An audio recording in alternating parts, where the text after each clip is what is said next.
What's going on, folks? Welcome to the TheGeeksAttic live. Didn't even get a countdown there. Just started. Sorry, had to chomping down a pretzel. Um, how is everybody doing? Of course, no one's here yet. Just kicked it off.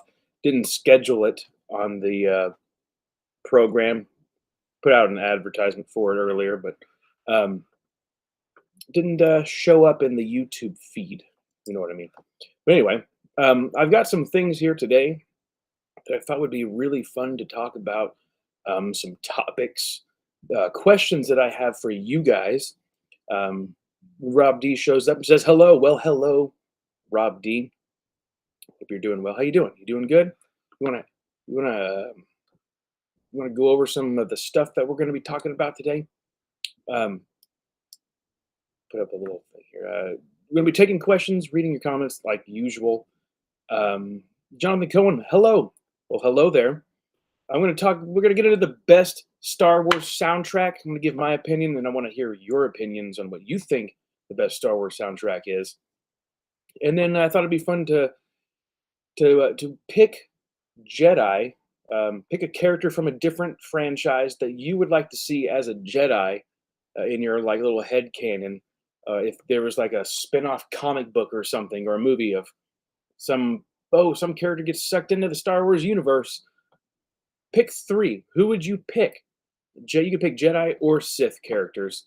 That would be fun. And then I've got some other stuff here. I've got a little book haul with Jonathan Cohen here in the comments. I don't know. You read a lot. He has a book channel where he reviews all sorts of books. Let's go ahead and get into my haul, okay? And while you're here, I have a question about a book. First off, I found a World of Warcraft book that I did not have yet. It's World of Warcraft Wolfheart by Richard A. Knack. This was like one of two World of Warcraft books that I did not have, so I'm happy to have finally found that one. The other one that I need is written by Christy Golden, Tides of War thing. It's got Jaina Proudmoore on the cover. Paid $2 for the book. But there is this book that I found for 49 cents at a thrift store. And Jonathan, if you're still here and if you know anything about this, I don't know if you get into like a lot of deep literature or whatever it is, because I know you do a lot of sci-fi fantasy stuff. Even Rob D, you're here, you might know. Life at High Tide, paid 49 cents for this. It says Harper's novel, Ets, and then down here at the bottom it says Harper's. This is an old book. The writing on here on the inside, look how beautiful that cursive writing is. And then down here there's a date. They wrote November 7th, 1908. It's for 49 cents. It's published in 1908 or earlier. But here is like the title page here, Life at High Tide. I haven't really done a lot of research yet on it, but I thought it was very interesting. The first date in this copyright shows 1894, and then the last copyright date shows 1907. So, and the date on here says 1908. So I'm going to say this is going to be the last copyright date. But I don't know if this is. It looks like a collection of short stories or something. You have this on the inside. There you go. Focus. So I don't know if this is something that's like a collectible or not, but in here you look at how the print is. It's pretty small print, wide margins, like throughout the whole thing.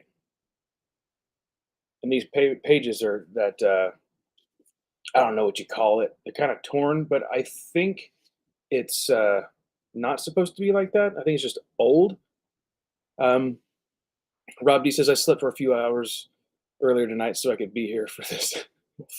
Thanks. But Jonathan Cohen responds to this. Never heard of the book. There are several books with that title on Goodreads. Who was the author again? The author, it just says Harper's Novelties, edited by William Dean Howells and Henry Mills Alden. Harper and Brothers Publishing, New York and London. Here's that title page again for you.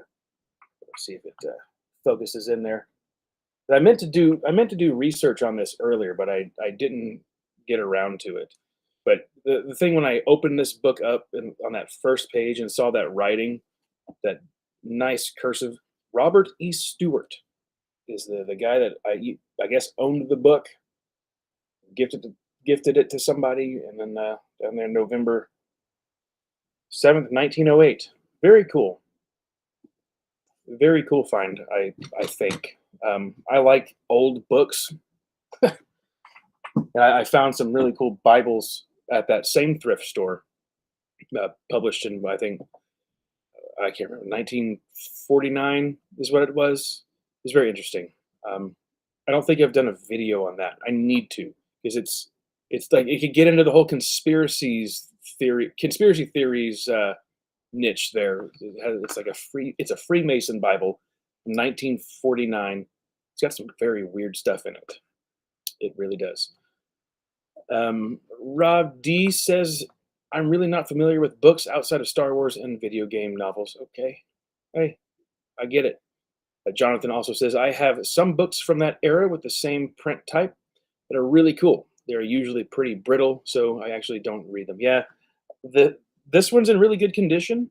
Um, the spine, like in towards the front couple pages, it feels a little bit loose, but like I think if I could find the appropriate glue to just kind of put back down in there, it might hold up.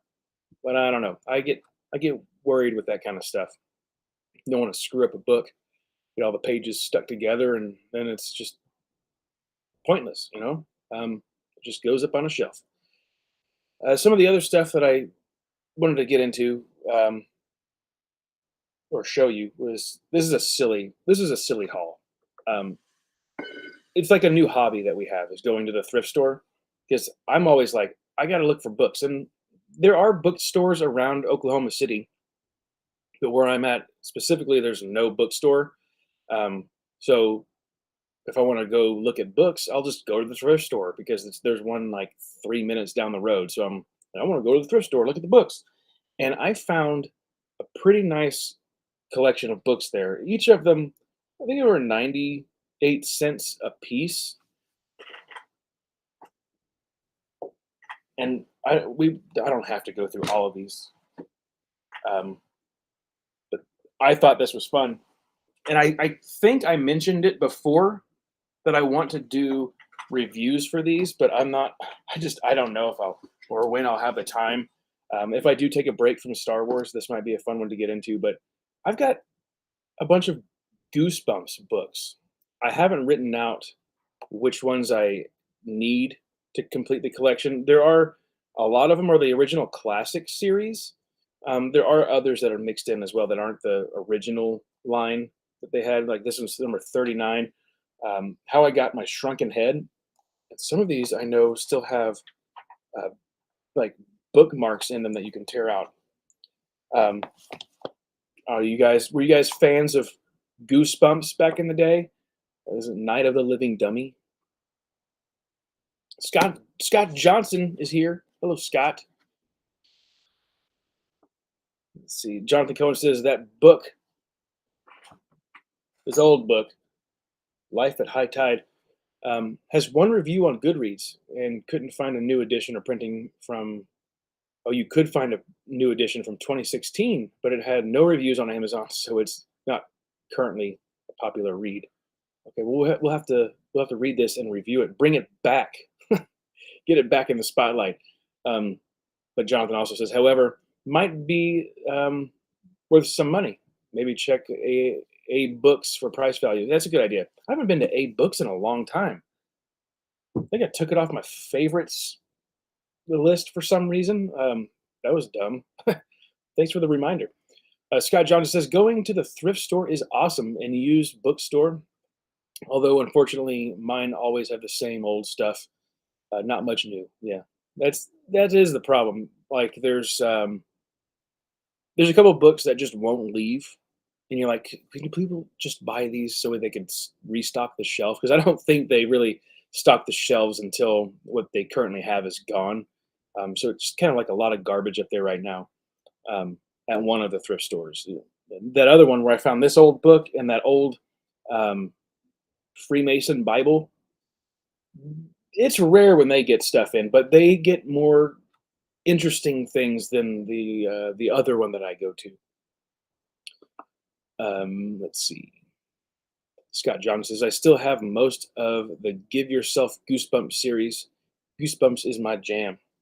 Yeah, I read a couple of them when I was a kid, but I wasn't into reading. I've said that here on the channel a lot. Like the thing that really got me into reading was Star Wars after I graduated college and began my career. Isn't that crazy? Your whole life and thinking books are stupid, and then one day you're like, I'm bored out of my mind. I want to read one of those Star Wars books because Disney bought it, and I want to see what George Lucas had in mind. And now I've got the entire Legends or expanded universe and all of the canon stuff. Um, Here's another Goosebumps. Let's Get Invisible. I mean, these should be really quick to get through. I'm one of those people that start a book, and if it's too long, it takes me forever to get to it, get through it. So, I mean, I could. My time is limited. I bet I could knock one of these out in a week, right? And that's sad. Some of you could do it in a day, but I just don't have that much time, or you know, to do anything. I usually get like 30 minutes to read each day. Sometimes I'll be able to like stay up late and read, which kills me the next day. But here's the Cuckoo Clock of Doom. I like that cover. I remember wanting this one when I was a kid. I don't think I ever got it though, but I remember wanting that. Let's see, Rob D. I'm gonna start bringing these comments up here. Rob D says, I remember the Goosebumps books in my elementary school. I think I only read the Camp Jelly Jam one. Don't really remember it. Camp Jelly Jam? That's funny. Jonathan Cohen must just moved from a city with two fantastic used bookstores to two great new bookstores. Now I live in a larger city with only one mediocre used bookstore and one good new bookstore. Very sad. He goes on to say, mostly online shopping through Abe, Amazon, and author websites. You ever go to thriftbooks.com? They're pretty good. And eBay is always a good source. Sometimes eBay. Scott Johnson says, me and the kids on the street traded Goosebumps books on my blog. Good memories. That's cool. You guys had a little Goosebumps fan club. The Freemason Bible. Interesting. Yeah, it is very interesting. I need to do a video with that, because I know there's like weird stuff in it, and I've told some people like, "Oh yeah, I found this," and they're like, "You need to burn it." It's like, why would I? Why would I burn it? I'm a responsible adult. I know where I stand in my faith. I don't need. I'm not going to be. You know, we won't get into that here. Well, that'll be another video. This is the one that I read when I was a kid. I remember this one. Goosebumps: A Night in Terror Tower. I liked that. It was a fun read. And of course, as a kid, I'm like, I like that cover. That's a cool cover. I want to get that one. Return of the Mummy. You guys, I'm curious if Jonathan, because you read fast, and I want to know if you've read these Goosebumps books. Did you say that you did? I can't recall. Um, yeah, one review on Goosebumps. Um, oh wait, no, that's Goodreads, not Goosebumps. See, my eyes are getting crossed. I'm an idiot.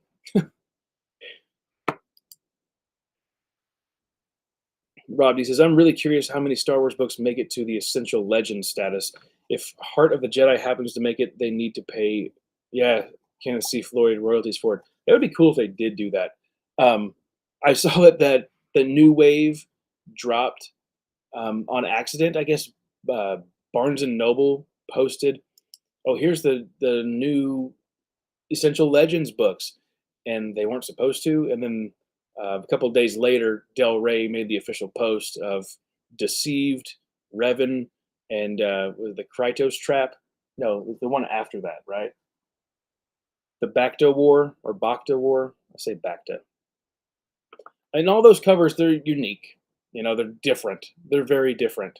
And I don't know how I feel about the Revan cover and the Deceived cover. Of course, the that X-wing book looks great. I like the new design. They're staying with their theme with that. Of course, I do like the originals better, but I'm not. I don't care to like compare. Oh, the original's better. Or this sucks because the cover sucks. No, um, but that Revan and Deceived, they're just too different. You know, and I thought they would have kind of kept the old Republic, like those reprints, a little bit similar to what they've already released, like with Darth Bane, that paint and chalk look. If they would have done that for like the whole old Republic era, that would have been interesting. To get like that close up, how we have of Bane on that new reprint, if like with Deceived and was his name Scourge, right? Am I wrong about that? What was his name? One of you guys can help me out with that. But Jonathan did not read the Goosebumps books. Wow, that shocks me. Scott Johnson says, "From what I know, Freemasonry rejected Jesus, but I could be wrong. I don't know. That's what I always thought. It was more leaned more towards like um, creepy rituals and um, satanic stuff, and he used Christianity as like a mask. And I did. Me and a guy that I know, he likes history. He gets into that stuff. I showed him some pictures of it, and he was really excited about it. He likes that conspiracy theory stuff as well. And he actually did research and found like the people that owned that Bible, like the husband and wife, both deceased several years ago. And even like it's just interesting to see because they filled out some of the details inside, like the family tree.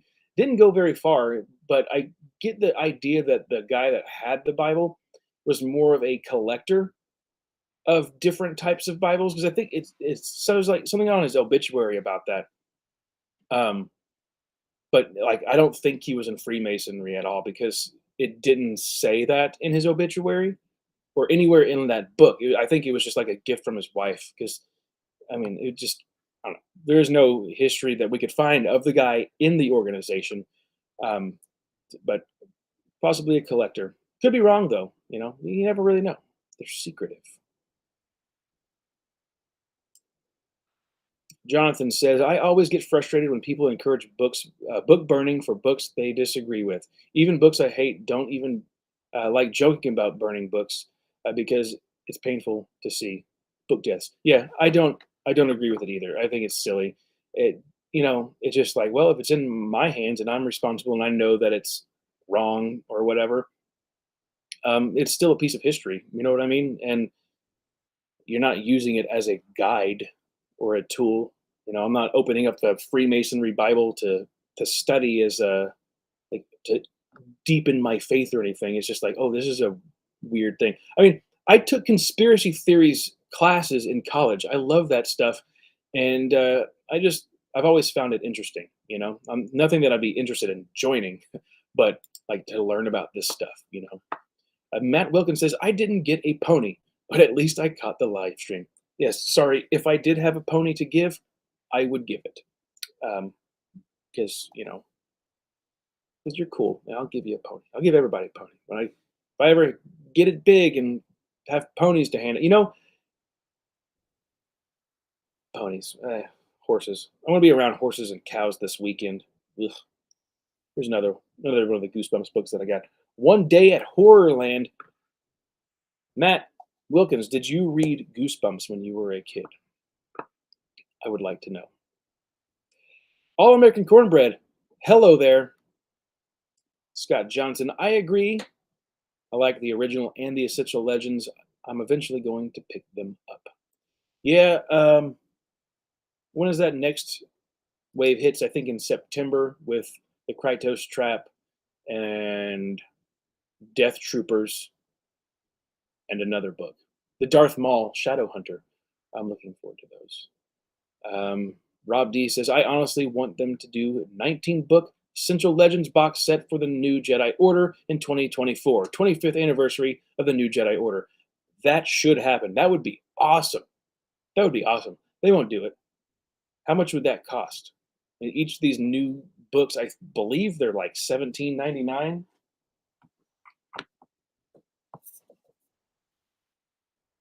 16. $16 per book. So I mean, how many are in the what is it?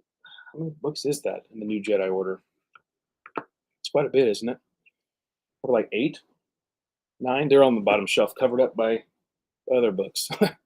Too many books. I don't know what to do with them. Jonathan Cohen is talking to Rob. That's a good idea. That he likes the idea of the 25th anniversary. Um, that is a really good idea. All American Corporate. My papa used to be a Freemason. Oh, so you know all the secrets then, huh? Ooh, and small time. Wow. What degree were they? Because that Bible even has like it lists the type, the degrees and like all the positions. It's cool. It's weird.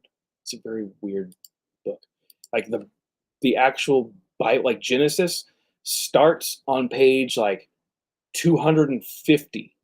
So there's like 249 pages full of Freemasonry stuff. This live stream is better than having a pony, Matt Wilkins. Thanks, Scott. Um, Matt Wilkins didn't read Goosebumps, read Galaxy of Fear instead. I should have known. That was a silly question. Very silly question. Rob's talking to Jonathan here, and that's not my only idea. I'd love to see Lego sets, Black Series figures, a completed source book, and bringing the Vong into canon. Yeah, that'd be cool. See all that stuff come true, but just don't think they're going to do it. They're very limited on what they're going to do. Scott John says, yet to be determined. Ponies are high. I'm sure they are. They have those like miniature ponies and all that other kind of weird stuff. Piano lessons can be murder. You like that? I know that I know for a fact that I don't have like the first two books. I know that for a fact. But I do need to write all these things down to see which ones I need because I'll either try to find them on eBay or just rent them from the library. I saw you could rent them like digitally from the library.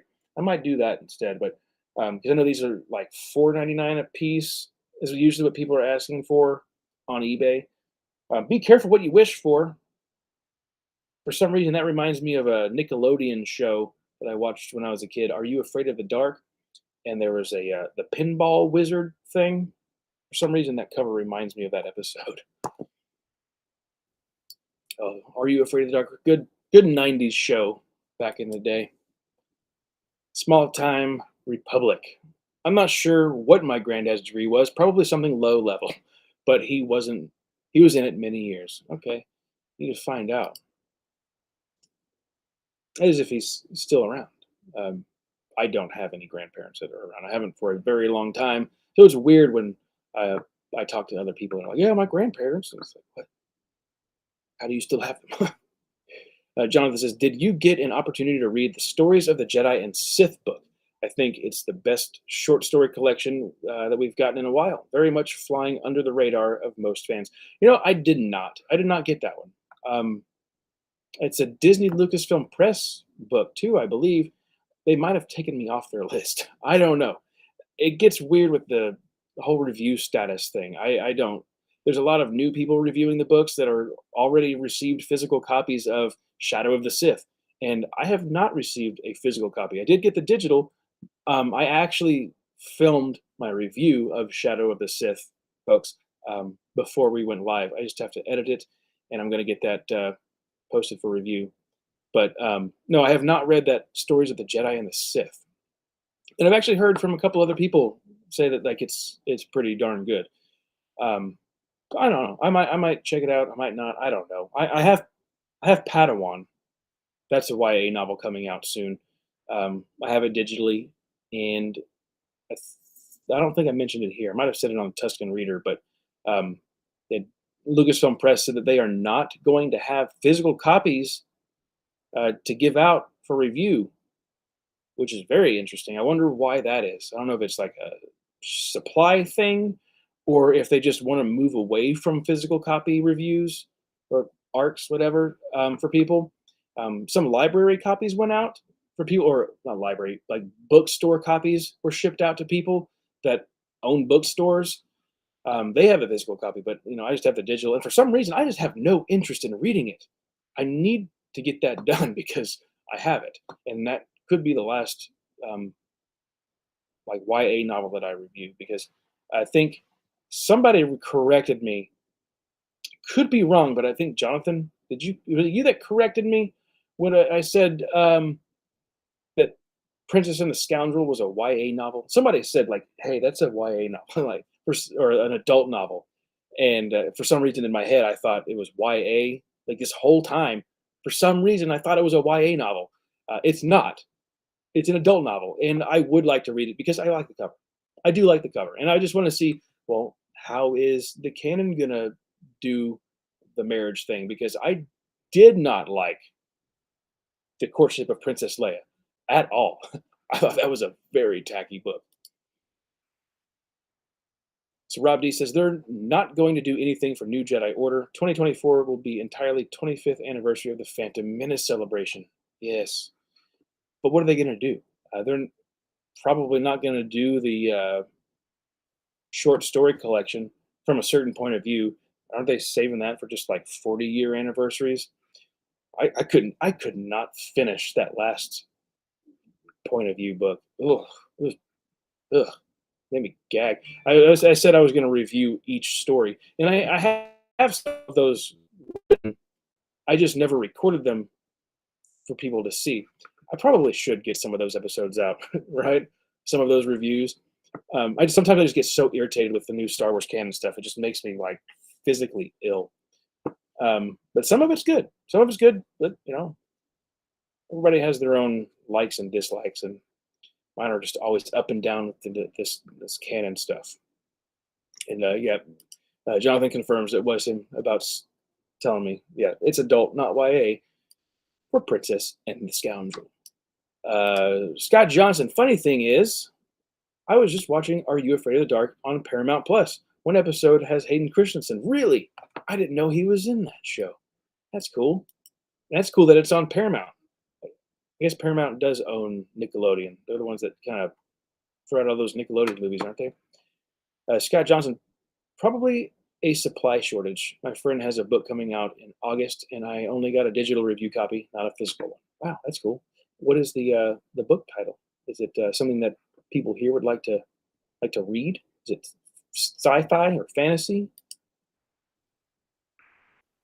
Jonathan says the author of Padawan, Kirsten White, worked very closely with Mike Chin. I'm going out of focus. Worked very closely with Mike Chin, which gives me hope as he did such a good job with Brotherhood. Yeah, he did do a fantastic job with Brotherhood. I'm going to readjust here. Why is my camera not focusing? That drives me crazy. There we go. Yeah, that's good news. That's good to hear. Thanks for letting me know that, Jonathan. Because yeah, Mike Chin, that was an instant classic in my opinion. It feels like expanded universe, and it was all new stuff. I really got a kick out of that. It's actually one that I would like to listen to the audiobook or something, which I do have. I get those to review as well. Maybe I should listen to Shadowhunter. Maybe that'll change my opinion of that one. There's a preview if you haven't seen my review for it over on Tuscan Reader. I've re-recorded it for this channel, um, in the format that I do here. Rob D says, "How's High Republic been? I've been disappointed with the Charles Soule. I've been disappointed that Charles Soule, the main author I wanted to support, is barely involved in it." Well, I mean, I did not read that last YA novel. What is it? Out of the Shadows, I think. I didn't read it. Um, no, that was by Daniel Jose Older, right?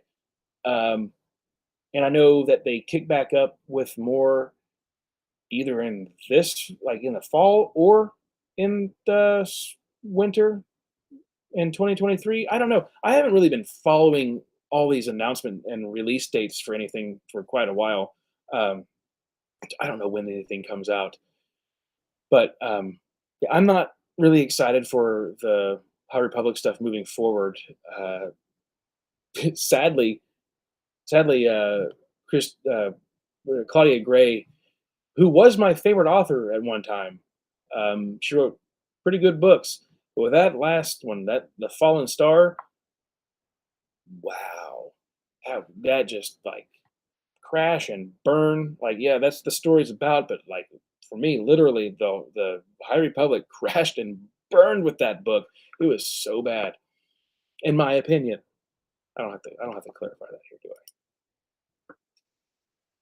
I? Juan Cheeto Hurtado. I'm halfway through the Republic Commando novels, and they're great. Have you read them? I have not, but I'm getting very, very close to those books. I have the Star Wars Gambit. What are they called? I don't know, Stealth and Siege. I got to read those first, and then I'll be in those Republic Commando books. And I'm not looking forward to reading those two Gambit books because what everybody tells me, they're awful. So, ah, I'm gonna have to listen to the audiobooks because I saw that those were available at the library. So that kind of has me excited. Another Goosebumps book here, The Haunted Mask. That's a cool cover. Oh, this one, look at it. Check that out. This one has the cutout mask in it. That's great. That's cool find. And whoever wrote the price on these books did an awful job. Um, I think I said I paid like 98 cents per book. I was wrong. It's 55 cents per book. Um, Good deal. Bryce Stafford. Hey, Matt, just joining in. What did I miss? Nothing really, just kind of talking about some things that I've got here and talking to you folks. Um, just finished Brotherhood, and for Shadows of the Sith, I got my copy 3 weeks early since the Books a Million made a flub and put them out on the shelf. Wow, that is a that's a pretty big flub. I think I got Phasma. Remember when that book came out? Walmart put it on the shelves like 2 weeks early as well, and that was before. I think I did not get that one to like sent out to me for some reason, and I found that one. But like all the other ones, I get mailed for now. I think that's going to stop. All American Cornbread, take back what you said about courtship, or I'll use my granddad's stonemason connections to come after you. Okay. No, I I did not like it. I mean, some elements kind of been cool. Like, didn't they have rancors that they rode in that story? Or am I thinking of something different? I do need. I'm looking forward to rereading it. I'm looking forward to rereading all of those High Republic, not High Republic, those New Republic era books eventually, because I read them, back whenever wife was pregnant and we had our first child. So my brain was fried from all those, late nights of got to take care of baby. We're gonna read a book when I can. I don't remember much of those things. Um, Bryce Stafford says, was lucky I got it since the day they were gone. Oh wow. The next day they were gone. I don't know why I just was lucky I got it since the next day they were gone. Wow. Yeah, I'm sure a lot of people when they see it early, they're like, I am definitely going to get those. Jonathan speaking to Rob D. I really wanted more books from Charles Soule too. I think he's working big picture rather than actual writing. Yeah, I think he's kind of trying to lead them where they're supposed to be going. And I believe he's got another adult novel coming out. Right, it's going to be heavily focused on that Ingle Porter or the Blade of Bordota, which is a cool character. Rob D says, I still wish the From a Certain Point of View books had one extra bonus story about an EU character. A New Hope, Kyle Katarn, Empire Strikes Back, Dash Rendar, Return of the Jedi, Mara Jade. That would have been really cool. Um, I could say that for, which was it? A New, for New Hope, I believe there was one um, for Aark, the Tuscan Raider from the Kenobi book. I'm pretty sure that happened. Scott Johnson, no, not sci-fi. It's a book on Christianity, actually. Oh, Well, that's cool. I'm I'd like to know what it is because I've got something coming out soon. Not I didn't write a book yet. I, I'm focused on everybody else's art, reading everybody else's stories and not putting mine out there, and it's driving me absolutely crazy. Um, I need to put out a story. I really do. I've got several of them locked up in here, and I want to release them into the world, but just finding the time. It's my excuse. Rob D, speaking to Jonathan, says, "Yeah, I understand. He's also writing 2020 mainline Star Wars comics, which I did enjoy from the first 12 issues. Can't wait for the War of the Bounty Hunters omnibus." That's cool. Small Time Republic. You may want to read something else between Stealth and Siege to give yourself a break from them. Yeah, I probably will. And right now we've got the Paper Movies novelization book club going. This year we started that season. I think we called it season 3. I don't know. We just like, oh, let's call it a season, whatever. We just finished Jaws: The Revenge, or I finished it. Waiting on the other guys. We're gonna be talking about that book next week live on the Paper Movies Book Club channel. And then we're going to be moving into Kroll. That was my pick. I don't have it with me. Um, but yeah, we're going to read Kroll. Never seen the movie, so that'll be interesting to get into. So I'm probably going to start. Well, I don't know when I'm going to start those Stealth and Siege books because I've got another book that I'm reading. It's a horror novel, Ghost Eaters by Clay McLeod Chapman. I'm over halfway through with that one, and I'm enjoying that one. He's good. Probably gonna be my last horror novel though. I want to move kind of into some different directions with things, and just some horror element things that I just don't. I don't like the language. That's the thing that bothers me. You can write a creepy story without language, right? I believe you can. Let's see. Scott Johnson says that cutout mask is fantastic. I think Night of the Living Dummy was my favorite. I believe I have that. Didn't I already show that? I think I showed that one. Let's get back to another. The Ghost Next Door. Don't like the peach color with the green. I mean, of course, they all have to have their own themes and stuff, and just don't like that one. I don't like that cover. Welcome to Camp Nightmare. I can't wait to do this one. This looks like a fun one. I like that cover. That's creepy. There might be one like if we do like a camping vacation. Uh, take that one and read it out loud to the kids. That would be fun. Scott Johnson says Brotherhood was on my store shelf a few days earlier than scheduled release as well. Well, hey, Scott, did you read it? Did you read Brotherhood? I think I think expanded universe fans would like Brotherhood. I really think they do. They would. Small Town Republic. The courtship of Princess Leia did drag a little, in my opinion. Yeah, I like the cover. Like I know there's two covers. I have the one. I think Leia's on the front, like in her helmet. It does. I don't know where it's at back there. Jonathan Cohen says there is a story with a arc in the first, from a certain point of view, written by John Jackson Miller. He also wrote a short story in the Empire from a certain point of view, and he wrote about Ray Sloan, another one of his creations. Yeah, Ray Sloan. Whatever happened to her? Do we know? Was she on? Somebody here might know. Was she on that Star Destroyer with Thrawn when it like launched out into space, and then we're like, what happened? Because we haven't had her in a long time, and she was a good character. She was a really good character. If you want a good horror novel series about language, without language, I'd read Dan Wells' I Am Not a Serial Killer. Wells is a Mormon author and pretty much doesn't use any language or sexuality in anything. That's awesome. Okay, I'll take note of that. Rob D says, I feel like, from a certain point of view, Return of the Jedi should just embrace the silliness of those books. I could imagine a Sarlacc story in first person. Yeah. Well, they have that one monster from the the garbage chute in A New Hope. So, All American Cornbread. When reading Stealth and Siege, I'd recommend the audio version so you can just listen while taking a bath.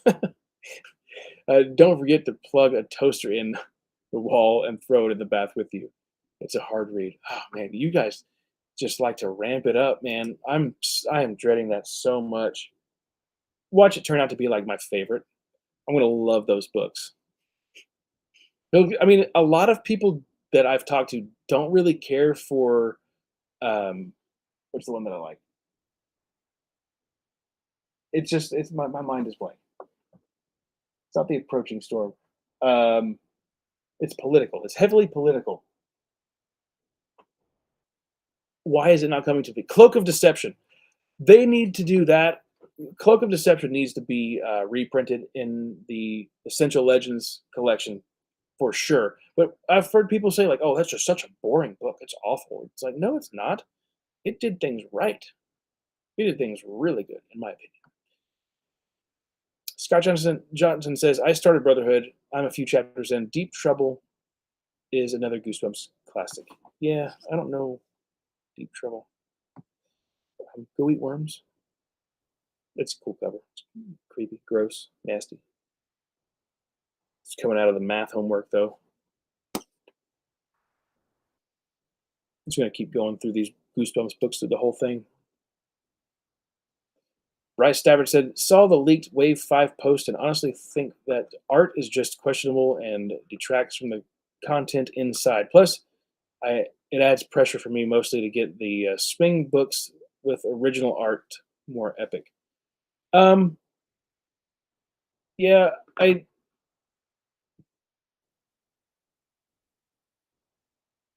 don't like the that those two books, the Revan and Deceived. They are goofy looking. You know, the spines. I think the spines look great on all of those new Essential Legends collections. And hey, while everybody's in here commenting, I do have a question for you guys. Um, that Star Wars soundtrack. What, in your opinion, is the best Star Wars soundtrack? It could be from movies, shows, cartoons, whatever, video games. You tell me what your favorite Star Wars soundtracks are. I'm going to read a couple more of these comments while you until you guys start to answer those. Um, Again with the typos. X-wing book 2 years later and still haunts me on these streams. Hey, it's good. It's all good. I speak typos.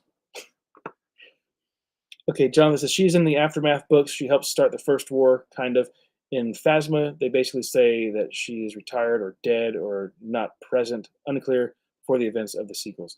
Yeah, I need some actual closure because I don't remember what ever happened to her. And she was really good. She was a good character. Ray Sloan was supposedly sent to Ilum to work on Starkiller Base project and started the First Order. We never got closure though. All American Cornbread. It's got Ahsoka, and she's not the worst part. If that says anything about it. uh, the Sarlacc story was written by a legitimate Star Wars fan. You would definitely read it. I do not have a beak, despite what my creator thinks.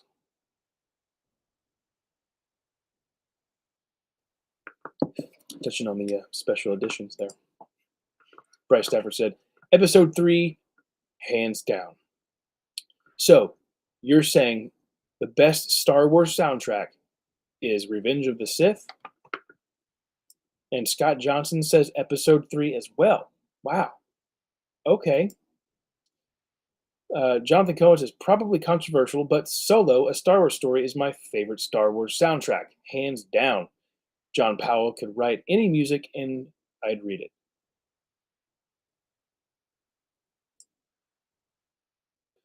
All American Cobra says whichever soundtrack has the Imperial March in it is the best. Okay, so we're talking about Empire Strikes Back. Rob D says best soundtrack Empire Strikes Back Hyperspace, the one that was reused for the train level in Shadows of the Empire. Okay, yeah, I know which one you're talking about. Yeah, with the flutes going crazy in there. Um, my favorite Star Wars soundtrack is The Empire Strikes Back. I like that one a lot. I like the Han and Leia theme. That's like my favorite Star Wars music. And then in second place, I'm gonna have to say Jedi Fallen Order, the video game. That soundtrack blew me away. When I was playing, I would just like sit there, I'd just like stop and listen to the music. I liked it so much. And I would just like, and I've said it here several times before, like I gotta go tweet at the people like, "Hey, is the soundtrack gonna be available?" And they released like that opening song with the guy doing the vocal thing, and I was like, "Oh, they've got to release more than that because like that's okay. I don't really like the word stuff, in the Star Wars music, but when they released the soundtrack, I was like, yes, made my day." And that song that with the words and all that stuff, the I don't know that one, the Asian like weird tonal thing. You guys know what I'm talking about. That was not on that soundtrack, which is weird. And then in third place, my final, out of the top three of the soundtracks would be it's actually the extended edition of the Phantom Menace when they released that whole soundtrack. That's my uh, that's my third favorite. I just like the music of the Phantom Menace quite a bit. But you guys all say good things like Solo. Solo was a good soundtrack. I enjoyed it. Um, I guess honorable mention would go to Rogue One. That Michael Giacchino, he did an excellent job.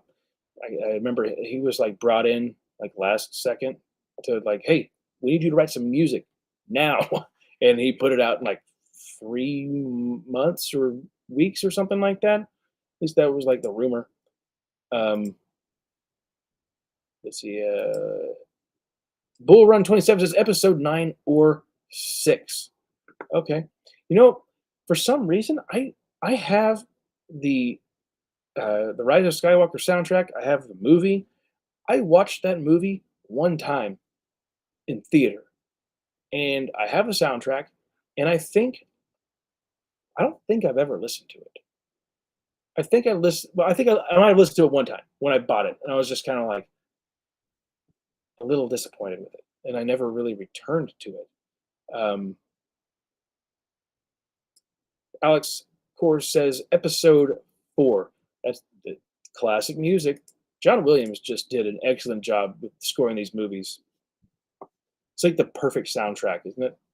Jonathan Cohen says, my least favorite soundtrack is The Rise of Skywalker. There are entire scenes with no music. Kylo versus Rey fight, for example, that really bothered me. See, that's crazy. I don't even know that because I've only seen the movie one time. That's a weird decision. I don't think I don't want to sit here and just dog on the canon stuff, but I really don't think they knew where they were going to go. I don't think they had an idea of what they really wanted to put on the screen. And then John Williams, he probably was told like, "We just want silence here." He's like, "Okay, that's strange." Bull Run 27. If video games Jedi Fallen Order TV show, I was like, I thought you were like throwing out a suggestion of like a Jedi Fallen Order TV show. Like, huh, that'd be cool. But you're saying video games Jedi Fallen Order soundtrack, and then for TV, Mandalorian. Yep, I did buy the Kenobi theme from John Williams on iTunes, and I was underwhelmed. I thought it was going to be some like beautiful masterpiece type thing, and I was just kind of like, "Oh, that's it." I don't know what it is. Like, am I wrong? I mean, of course, I'm not wrong in my own opinion, but like, do other people get that too? Like, did you listen to the Kenobi thing by John Williams? Like, "Ooh, he's coming back for the soundtrack. I can't wait." And then you listen to it, and you're like, "All right, that's it. Thought there would be more here." All American Cornbread. I really like the Force Unleashed theme too. I can't recall that. Um, I might need to. I don't think they have that on iTunes, do they? 'Cause I like Star Wars music. I like really, and I like to build up my playlist. Occasionally, I'll buy one like every few months. I'm like, oh, I need to get this. But sometimes, like with the Mandalorian, they did the soundtrack per episode for the first season, which is kind of ridiculous because it's like 8.99 or 9.99 per soundtrack, and I think there's around 8 or 9 songs on the soundtracks. So it's like sometimes I'm real picky with like I don't want to spend $10 on a soundtrack. I'll just listen to the sample for a while or whatever. Uh, but I eventually I'll get it. I'm sure. I like to get all Star Wars music because it's nice and it's relaxing to sit back and just listen to some Star Wars music when you work. Rob D, another soundtrack I really like, the Force Unleashed main theme. See, I need to listen to this. Look it up on YouTube later. Oh, Bull Run disagrees with Cohen. Hmm. About what? Oh, the Rise of Skywalker. Okay. Bryce Stafford says, speaking of Cloak of Deception, though, I almost picked it up from a Barnes and Noble since I haven't read it since I thought back to how long it took you to get through it, let alone your review for Cloak of Deception. Cloak of Deception got the good review. You might be thinking of Approaching Storm. Um, that was the one that took me forever to get through was Rogue Planet. Rogue Planet was the bad one for me, and then Approaching Storm. That was bad. Cloak of Deception, I really enjoyed that one. Bull Run 27 says Rogue One is also great. LOL, I forgot. Um, Scott Johnson said the Grievous on Utapau track is one of my favorites. I like the music for the immolition scene from episode 3. I tend to like the more like calmer sounding stuff than the big loud like in your face music. I mean that stuff's good too, but like um for the Phantom Menace, the Duel of the Fates, not my favorite. And a lot of people feel like that's the best Star Wars music. It's like, nah, no. Anakin's theme, great. Like from that extended soundtrack. Bryce Stafford says, honestly though, the sequel trilogy music is just unmemorable. Like there's not much to hum to and bearable wormy, earwormy, like the original trilogy and the prequel trilogy. I did like Ray's theme from The Force Awakens. I thought that was pretty good. Bull Run 27 says, honorable mention would be Rebels. Okay, the Rebels music.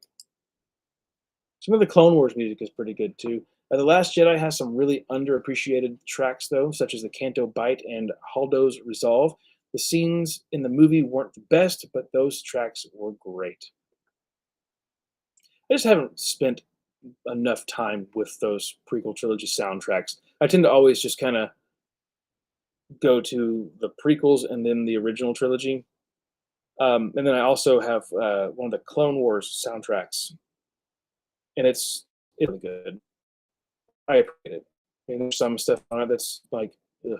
The main theme of the Clone Wars, not good in my opinion, but the soundtrack that I have doesn't have that. It was, I don't think, the Clone Wars, the final. No, I don't have it up here on my phone right now. But anyway, it's a soundtrack for the Clone Wars. I have the record for it, like the vinyl, so it's pretty cool. Rob D, my favorite soundtrack from the sequel trilogy was the one they didn't even use in the actual movie, The Force Awakens trailer 3 music. Oh, remember that music from one of the Last Jedi? That one had some cool music in those trailers. I don't recall them using it. The Last Jedi is great, says Bull Run 27. Bull Run 27 also says the most forgettable and underused is the Kenobi show. Scott Johnson, John Williams did a new soundtrack for Monday Night Football circa 2005, and I remember hearing it and asking, why are they playing Star Wars music? Because it sounds so familiar to the episodes 2 and 3 soundtrack. Well, John Williams, he he does tend to borrow a lot from himself. I guess a lot of those guys do that write soundtrack type, scores for movies, um, and like you can hear like there's certain songs in like the Indiana Jones soundtrack. You can pick one out like from the middle and be like, "I want to stick that in Star Wars," and most people wouldn't even know that it wasn't part of like Star Wars. Like, oh yeah, it sounds so similar. Um, oh, I missed John Cohen saying Rebels is really good. Anything Kevin Kiner does is pretty good. He needs to do a movie score. He's earned it. Well, I'm surprised they didn't give him like one of the TV shows to work on. If you didn't watch the Kenobi Disney Plus series, it's probably better you don't. I didn't even read the Kenobi novel, yet I say the show is maybe 6 of 10.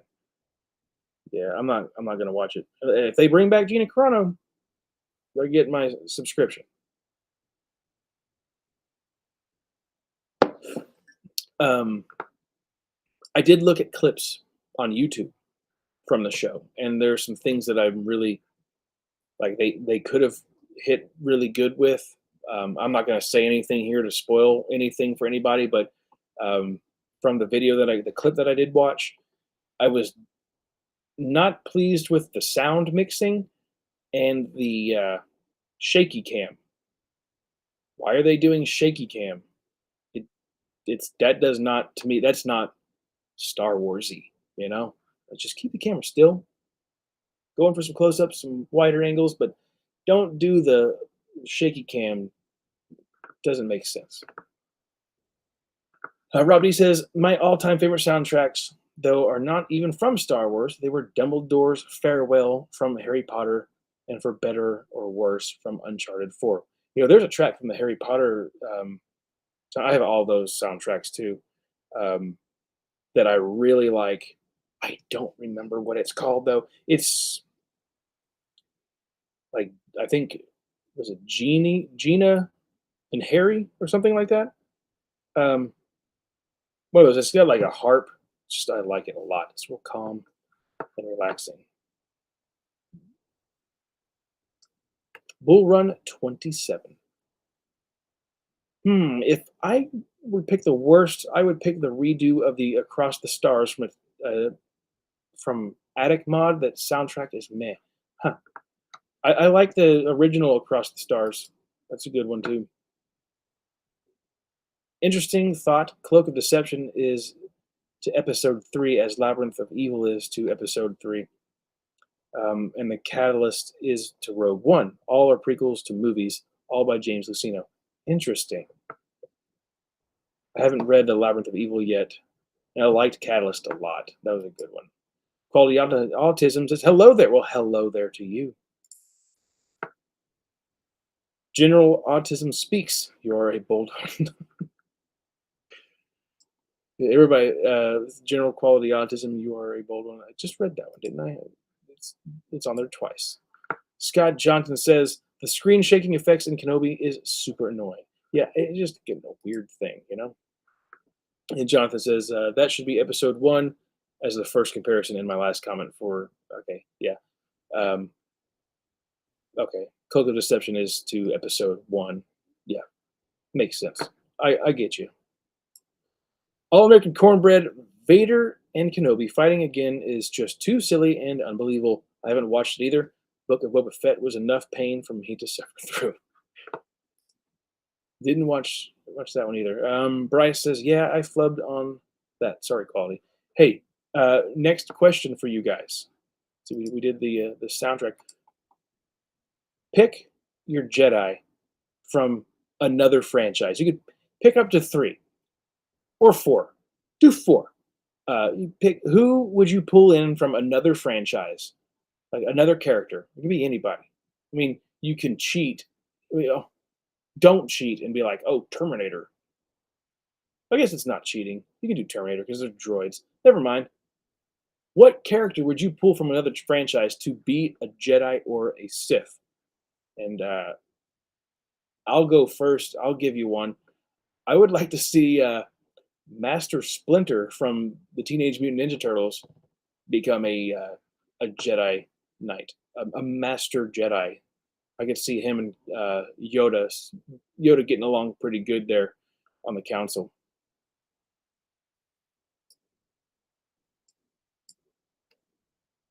So that's one of mine. Bull Run 27. My favorite non-Star Wars are Interstellar, anything Lord of the Rings, Hobbit, some Marvel stuff, Mad Max, Fury, the video game, are Witch Queen Halo. Video games are Witch Queen Halo. Sorry, I read comments bad.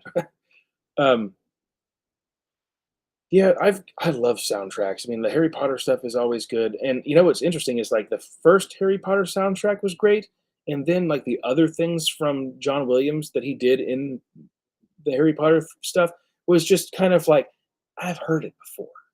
Um, so when they introduced the other guys, was it Alan Silvestri, right? Didn't he do those? He came into that, and I could be miss. I want to go to my library and see Nicholas Hooper, Alexander Desplat. That's who I'm thinking of. Alexander Desplat. He did awesome, and Patrick Doyle came in as well. Um, they all did fantastic stuff, and I was kind of. I'm not going to finish that thought because I don't even know what I was going to say. But other soundtracks that I really enjoy and go to a lot are there's a podcast that I used to listen to. I don't anymore. It was called Lore, I think, and the guy had music. Yeah, it was. It was Lore. It says it on the soundtrack. Um, from Chad Lawson. It's like dark piano music. It's very eerie and relax. It's like if it's raining outside, you open your window, just go sit by the window and listen to the music. It's very good stuff. So if you guys like creepy or like just dreary piano music, geez, my brain. Um, check out Chad Lawson, Dark Conclusions or Home Sweet Home. Those are really good soundtrack. I don't know if you call those soundtracks or just music made for a podcast. Kind of weird to think of a soundtrack for a podcast, but there's music written for that podcast. In the Lord of the Rings music, also, yeah, fantastic. I have the extended editions for those. Those are great.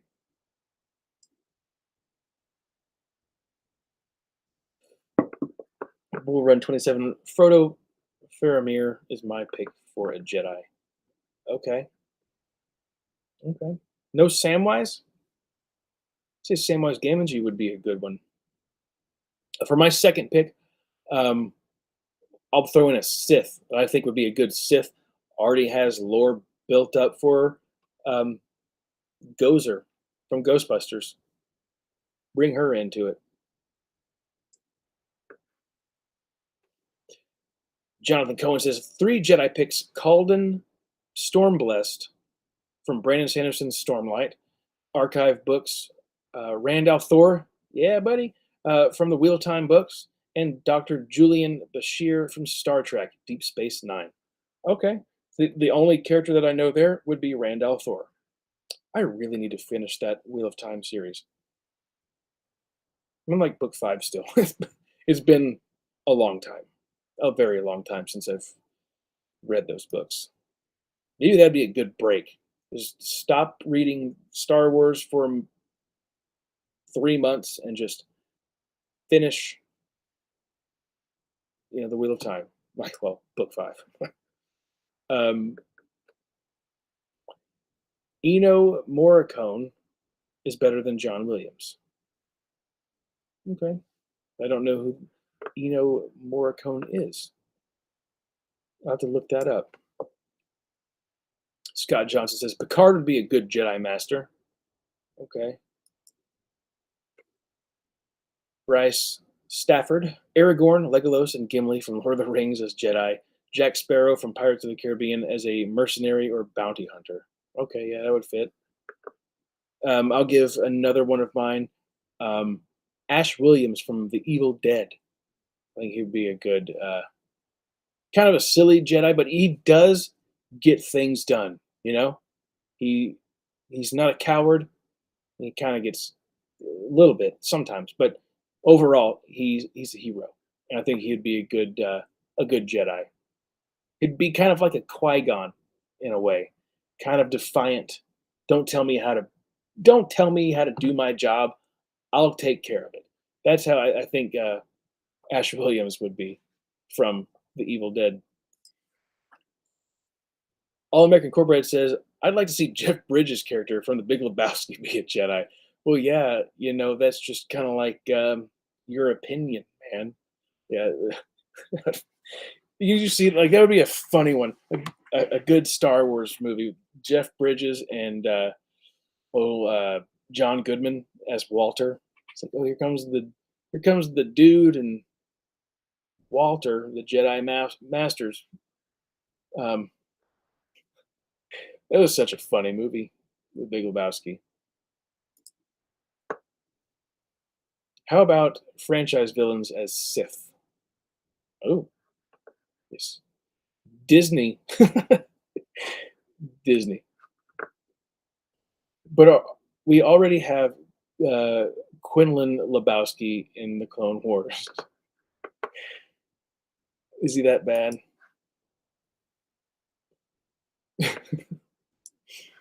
Bryce Stapper says, "Yeah, that's agreeable quality. If we're referring about Quinlan on the Clone Wars show, other than the books." Bull Run 27. I would say Sauron and Saruman Morgoth man in the Black Tour from Lord of the Rings. Viken. Yeah, what was his name? Viken from the Stranger Things. Um, I think I'm reading that wrong, but I know, yeah, the Lord of the Ring, the Stranger Things season 4. I'm really enjoying it. I can't wait for the second half to release. Also, a good soundtrack.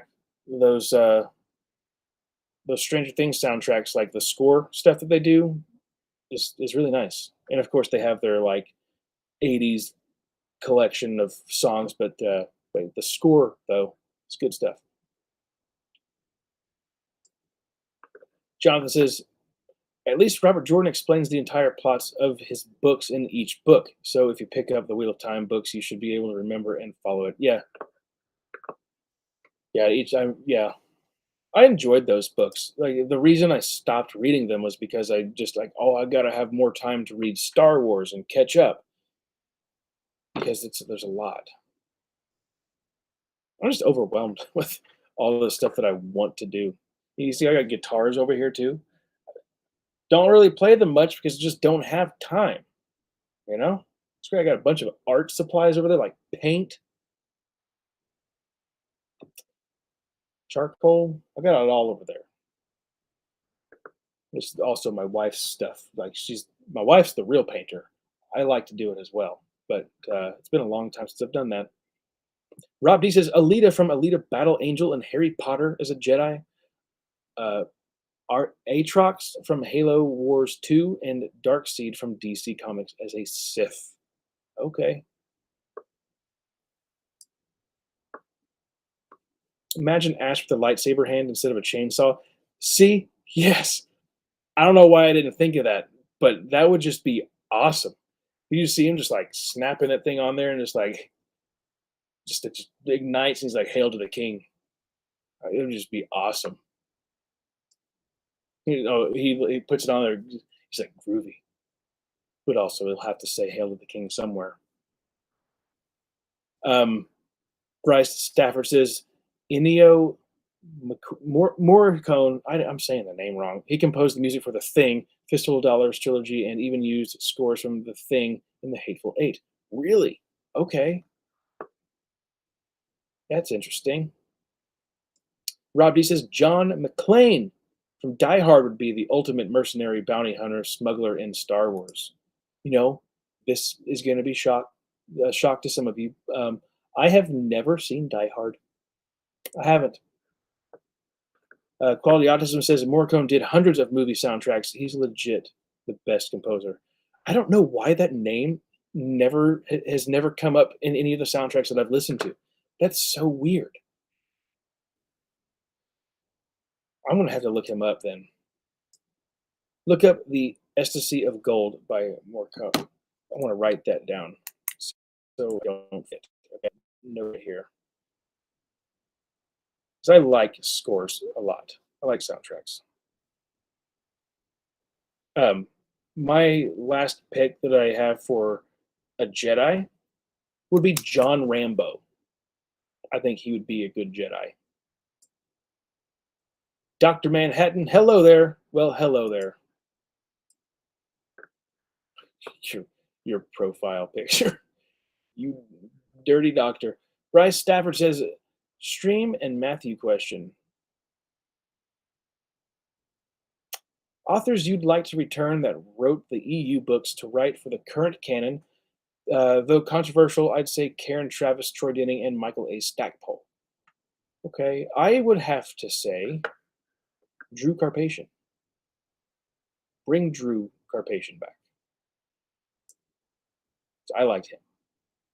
Like the only one that I could think that kind of compares a little bit to Drew would be Alexander Freed, but there's just I don't know something that Drew Carpathian's books just really were awesome. Bryce Stafford says Aaron Alston, but we'd have to perform necromancy since he's passed. Rob D speaking to Bryce says John Williams, even though he only wrote one book. Walter John Williams. Okay. What did he write? R.A. Salvatore too. And yes, Walter John Williams did go for Destiny's Way. Did do great for Destiny's Way. Bryce Stafford says, how could I forget Drew? Yeah, how could you forget Drew Carpathian? All American Cornbread says, good luck telling John Rambo guns and blasters are uncivilized weapons. Yeah, I know. And he's good with that bow and arrow. He'd probably be good with the lightsaber too. He'd have like a bunch of little lightsabers and he'd like use them as darts or arrows. Gotta go. Bye. This is fun though. Later, Bull Run 27. Nice of you to drop by and hang out.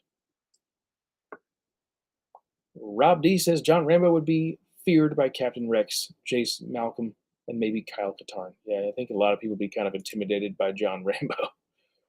Um, the Headless Ghost, getting back to these Goosebumps books.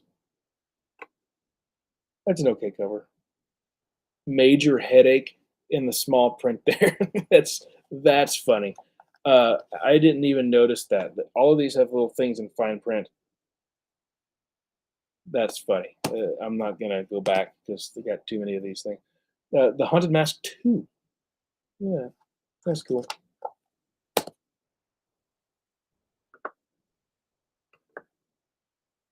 See what you guys got to say. All American Cornbread. Unrelated, but the last Rambo movie was so good. That's the one that I haven't seen yet. I have it. I have it digitally because I bought like oh, here's a bundle around Christmas time, I think. And I just haven't got around to watching that one yet. So I need to do that. A shocker on Shock Street. Okay. Cool cover. I like the giant praying mantis.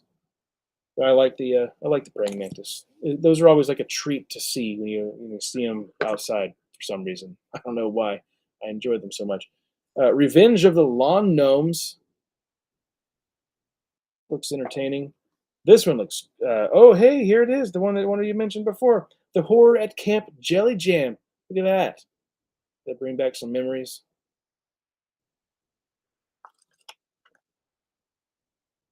That's cool. Night of the Living Dummy 2. It came from beneath the sink.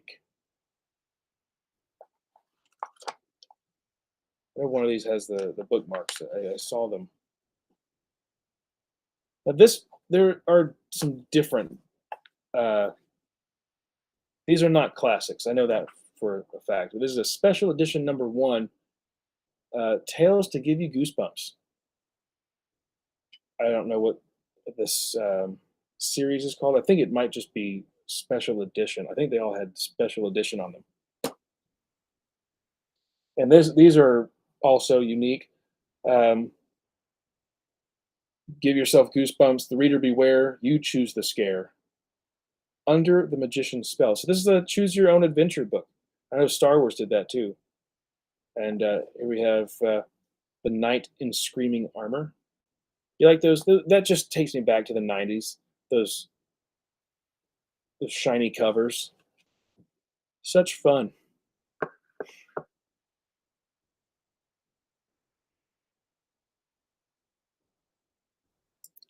Quality Autism says, speaking of Goosebumps, I read the first six Galaxy of Fear books, and they are legit among the best Star Wars I've read. They're so much better than uh, they have any right to be. Really? I have the first one. So I might need to get collect all of those and read them. I didn't know they were that good. Bryce Stafford says, the one I could recall reading was the camp one where campers disappeared, but was all a test for an invasion of Earth in the end. Not sure I remember that right. That sounds interesting. Here's Vampire Breath. I love the covers of these Goosebumps books. They're a lot of fun. And this might be what you're talking about there, Bryce. Ghost Camp. Is that it? Does that ring a bell? I don't see anything on the back about aliens, but I mean that if that's going to be like a spoilery type thing, it probably wouldn't be on the back. But yeah, Ghost Camp.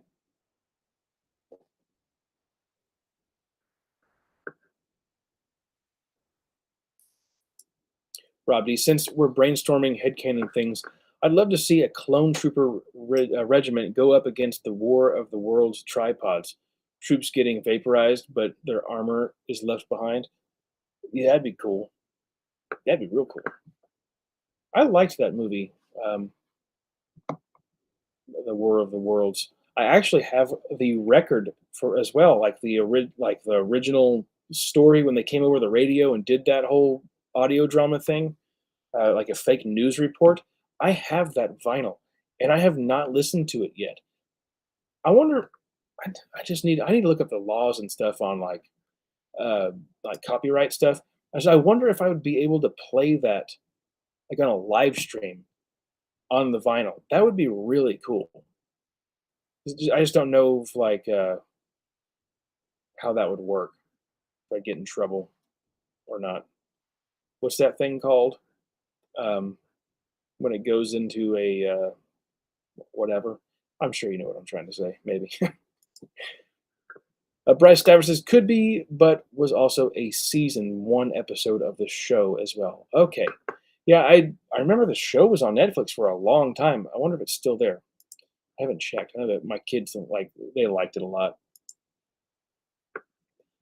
I agree. Quality Autism, Galaxy of Fear are a must-have for any collection. Okay, well, I'm gonna have. Did they ever collect those in like a big book?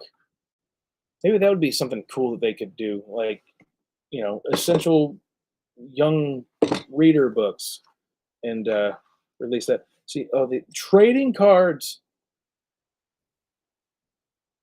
Let's see if this one has trading cards. They used it as a bookmark. Attack of the Jack O' Lanterns. Would you guys be interested in seeing Goosebumps book reviews? I'm not. I want to do it. I'm not going to promise that I'm going to do it, but would you want that? Like if I did all of these books, like the whole Goosebumps classic series reviewed, would you want to see that? Most of you probably would because you like Star Wars stuff.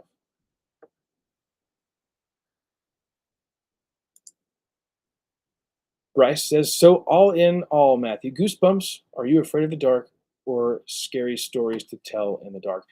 I'd never heard of scary stories to tell in the dark. I don't think. Scary stories to tell in the dark. I have to look that up because now I'm very curious. Is that a show? Is that a show?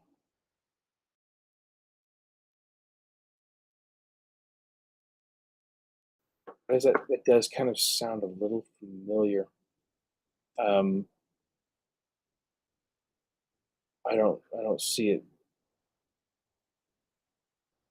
More scary stories to tell in the dark? Um, I know I found a book when I went to my parents' house, um, like a kid's book, and that kinda sounds like that, I think. I don't know. That's you've got me really, really curious on that now.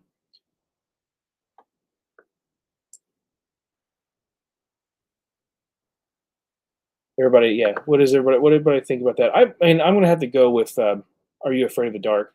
The original series when I was a kid, Nickelodeon. That was cool. That was a good show.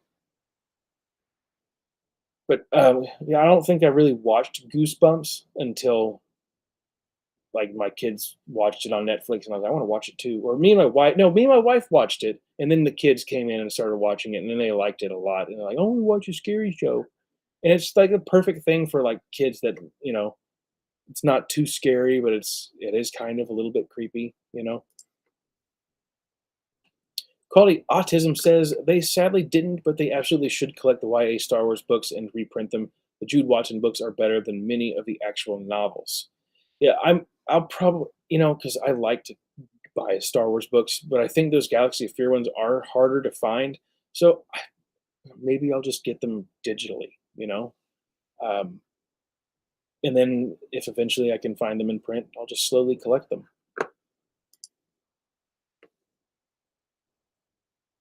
because these were books made into the short stories. Scary Stories to Tell in the Dark had really good artwork. Okay, this might be the book that I'm thinking about. Um, that I did have at my parents' house. Was the art black and white? Like someone drew it with like a pencil or something throughout the book? Scary Stories to Tell in the Dark. Kids book. Um, I'll type in 90s. None of the art is coming up that I would recognize.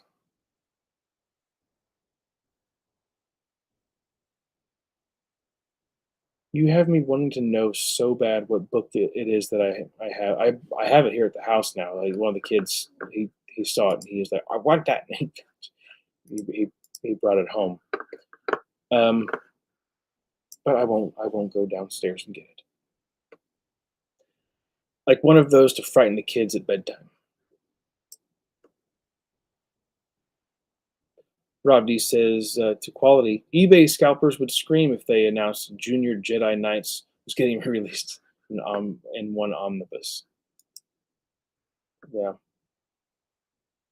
The artwork for the scary stories was in black and white. Okay.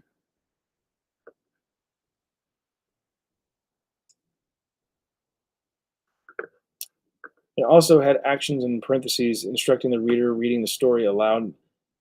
Little actions like tapping your fingers on a dresser to represent footsteps to immerse the listener. That's pretty cool. That's creative. Hmm. Should pop right up there on the Google search. It's really popular. Well, what if I went into like what if I went and got it and I just throw something up on the screen for you to watch until I get back? Because it's just like I'll be right back, and I'll just show a video that I published on YouTube a long time ago. Um, like what is it? What would you call it? A montage of Star Wars book reviews from canon with like just goofy moments. And you'll see like I look completely different back in the day. Um, age it catches up really fast. I will be right back. I want to go get that book. You guys have me so curious. Let's throw that solo on. Review of Star Wars A New Dawn, written by John Jackson Miller. Have a good day. Thanks. Star Wars Tarkin by James Luceno. We get some Darth Sidious as well, as long as he's not down in the basement of the Jedi Temple getting creepy. And they drop his name. His first name.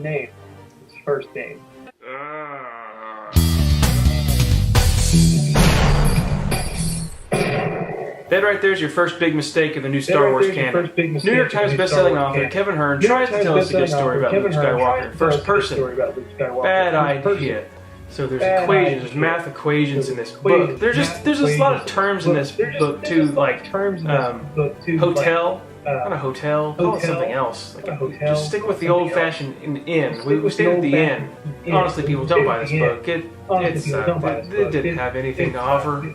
Oh man, this book, right from page 1, you're sucked in. You're sitting on the edge of your seat all the way through to the end. There is a moment in this book when Darth Vader loses complete control. It is the best 5 pages I have ever read in Star Wars literature. There's a lot of drinking in this book, by the way. So the question I had from the very beginning of this book was, why did the Council send one Jedi to go meet with one other person that uses the Force to eventually maybe assassinate Dooku? Why didn't they just send in their own team and wipe them out? Anyway, the story was told well, just very cheesy, and I could have done without it. Welcome to the Geeks Attic. This is a book review of Star Wars. Aftermath.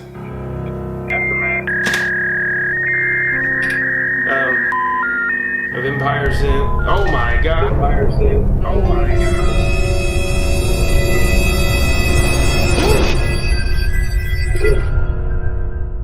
Aftermath by Chuck Wendig. This is not the book you're looking for. This book just really wasn't that great. B1 Battle Droid. Roger. The present tense writing style is kind of weird when you're writing a tale that takes place a long time ago. There are interludes that take place every few chapters. It's distracting from the main point of the story. I give this book 1 out of 5 stars.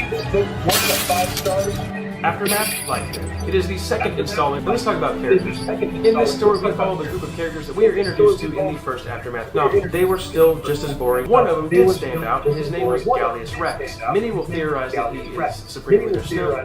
The book was a little bit too sexual, I thought. Every few chapters are little interludes. Now they take you out of the story. I will rate Star Wars Life Debt 2.5 stars out of 5. Now for the book review of Star Wars Aftermath Empire's End.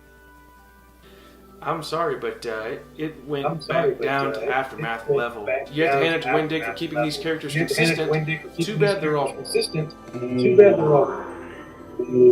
Jar Jar Binks makes an appearance.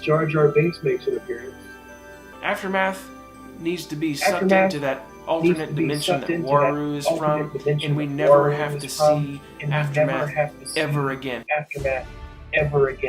Lost Stars is the first young adult novel released in the new Star Wars canon, written by New York Times bestselling author Clyde Avery. This book is my favorite. It replaces Lord of the Sith, which I thought was a really cool, fun read. But this book has heart. You won't be disappointed with it. The 7th novel released in the new Star Wars canon. Twilight Company is written by Alexander Freed, who has written many short stories, including Star Wars, The Old Republic, Blood of the Empire. These new characters are written very well. The dialogue between them, perfect. I hope that he gets another shot at writing more Battlefront books. I hope that's a series that they actually have planned. If not, it should be. Alexander Freed, write more Star Wars, please. Now, this story is obviously about Ahsoka. It's about her life after the Clone Wars, and Order 66 has taken place. Now, I read this book with an open mind. I let go of my past feelings for the character of Ahsoka and the Clone Wars. I was going to start fresh. This was going to be a new beginning. But my feelings remained after reading the events of Attack on Titan or Rogue One, which takes place for A New Hope. I wouldn't mind a comic book of As-Ho, but in my opinion, some of the characters, even the events that took place during the prequels, were polished up in this book, which made them make a lot more sense through the overall saga. I love this book. It's one of my new favorites. The Rogue One, the Star Wars story novelization, was written by New York Times bestselling author Alexander Freed. This is his second novel written in the new canon. This novelization was phenomenal. I highly recommend you go pick this up.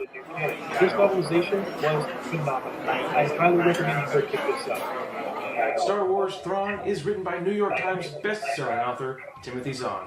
Now, Zahn is no stranger to the Star Wars universe. He wrote many books in the Star Wars expanded universe in the Legends canon. Some people have said that there's not enough action, but I think there has been the perfect balance of action, drama, and politics. Okay, and that's the most important thing that we need in the new canon right now, and that is story. In the new canon right now, and that is story. Okay. Oh, oh, nah. There we go. Well, that was. Hopefully, that was a good like commercial break. So you guys are saying the montage of your time with Queen trilogy. Oh my gosh, it's horrible. All American Cornbread. Oh well, LOL. Who is that child? He's old enough to be on YouTube.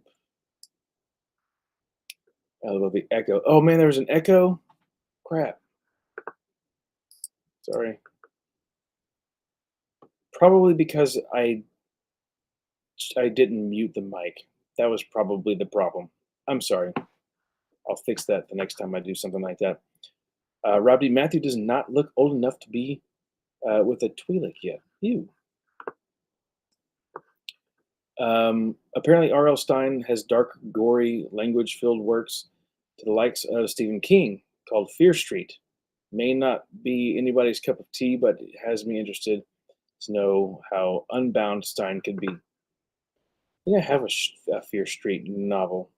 By the way, that little rat, the middle child who took that book, has put it somewhere, and I have no idea where it's at. Just went down to their room and not on the shelf. So I wanted to ask him tomorrow, hey, where'd that book go? I know that the art was pretty creepy in it, and the cover was very colorful. And from what I'm looking at here on Google, I don't see that colorful cover anywhere. So I don't know. One of those things I'll make a post about it. Not a video. I'll just do a post. What did you get? Oh, the nostalgia of these reviews. LOL, how we've grown with these. Yeah, I know, isn't it crazy? It's crazy to see how time flies. I just noticed the suicide prevention hotline on the computer in the aftermath video. You need okay. If you, my favorite reviews are the aftermath trilogy reviews. That last one, because I do the little skit thing, and what is it? Queen's Hope? No, no, not Queen's Hope. Shadow. No, maybe the Queen books. Just go watch those reviews if you haven't yet, because I know that on one of them or two of them maybe I did some stupid little skit thing. I really like doing those like dramatic things. I think it's funny, and it's dry. I have a dry sense of humor, I would say, and some people think I'm serious. Like, oh well, this guy's a little dramatic. It's like, wow, but it's humor. It's not real, you know. Even like that one old video that I did, the worst of the worst in canon and legends. That was really fun too. I thought it was funny, pretty dry humor. Um, just like making fun of Star Wars pretty much. And from what I remember, some comment was like, "Wow, this guy takes things a little bit too seriously." No, it's a joke. It's not real. I want to do more videos like that. I like doing video, like filming. Short hair. Matthew feels almost cursed now. Okay, all right. This is just getting a little bit out of hand. And if you notice, the beard is shorter in this video since the last time I streamed. I was just trimming up and made a mistake. Now we've got this. I wanted to keep it going long, shape it, you know, do something weird with it, you know, maybe point it out a little bit. Nah, that'd be dumb. All American Corporate says current Matthew looks like he could take old Matthew in a fight. Probably could. Maybe. Rob D said, I know I could. I know I could. I've been working out with weights now. Back then, I was just like on a treadmill all the time. Rob D says, back when new canon novels were pretty consistent in quality. Yeah, man, those were the days, weren't they? Now it's like, oh, look, another woke piece. Bryce Stafford says, oh, how far he's come from hating the Aftermath trilogy to the Queen's period. Oh, I mean, Queen's trilogy. All credits to Matthew for that joke a year ago. Yeah, thank you. Thank you. Yeah, and it's like with Queen, the one that didn't really catch on this time, for Queen's Hope, I changed that one to it's Queen's Woke. We have the Queen's Period and the Queen's Woke. That's when I released that video on TikTok. It just got butchered by the comment section. All the blue haired people came out and ripped me to shreds. But I don't care. I don't care because I think what it's like you can like what you like. If I don't like it, I don't like it, and I'm going to talk about why I don't like it. It's like your reviews aren't real reviews. It's like my reviews are my opinion on the book, and people can find my opinion and find value in it because it lines up with the way that they think about stories and books. People think alike sometimes. And when you find a reviewer that shares a lot of the same opinions as you, you're gonna watch to see what opinion they have about story. That's what I do. I review the books to give my honest opinion. So like-minded folks will know if they should read a book or not. And I'm not gonna tell you to never read a Star Wars book. The worst garbage book that I find might be your favorite. You know. Anyway, um, where am I? Scott Johnson says, "Did you ever check out Lost Stars in manga format? Some hilarious artwork in that." I had the first volume, and then I never heard that they were coming out with any more of them. So I guess they have more. So no, I didn't. I never finished it out. I just had that first volume, if that's what they call it. I'm not a huge manga fan. The only stuff that I have is that first volume of Lost Stars and the Edge of Balance, that High Republic stuff that was sent out, which it wasn't bad actually. It made the villain, that plant villain, decent. Um, but I have all the World of Warcraft manga stuff. I have like a lot of the. I have all the World of Warcraft novels except for one, and some of the reference books, which are very cool. They have like this history of Azeroth. Um, they're really fancy books, really cool. Get into like all the history and lore of things and show maps and gorgeous artwork inside. Rob D says, I still remember your skit video where you were having an existential crisis while holding Crystal Star in Aftermath. Yes, yes, that's the one I'm referring to, is the worst of the worst. I need to do updates. There's a lot of the stuff that I need to do with my updates and videos. Matthew has a few videos with his gun. Yes, yeah, there is the one with Waru that I did for the expanded universe, one of those tournaments last year. That was fun.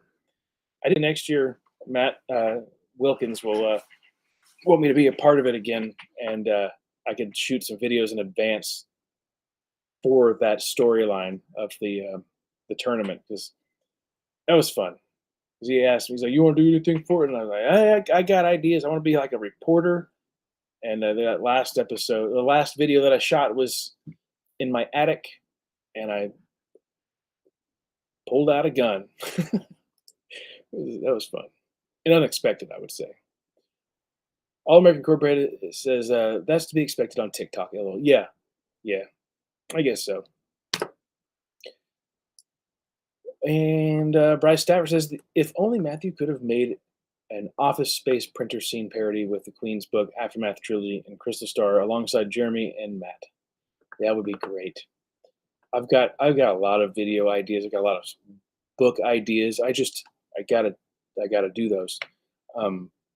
like I don't know where I have the space to really film. I mean, I've got some places I could film, I guess, but uh, it just takes time. It just takes a lot of time. Rob D says there's pretty much no one that reviews canon Star Wars novels on YouTube. Only you, Star Raptor, and Shannon from Still Waiting for My Stare. Um, or Satyr. Satyr? Sorry.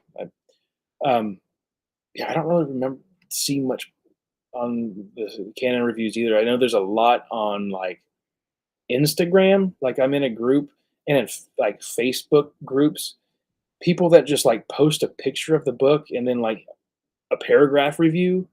uh, These are the people that are getting the physical copy earlier. And I'm like, that's interesting. I've been reviewing your books since the beginning, and I don't have my physical copy yet.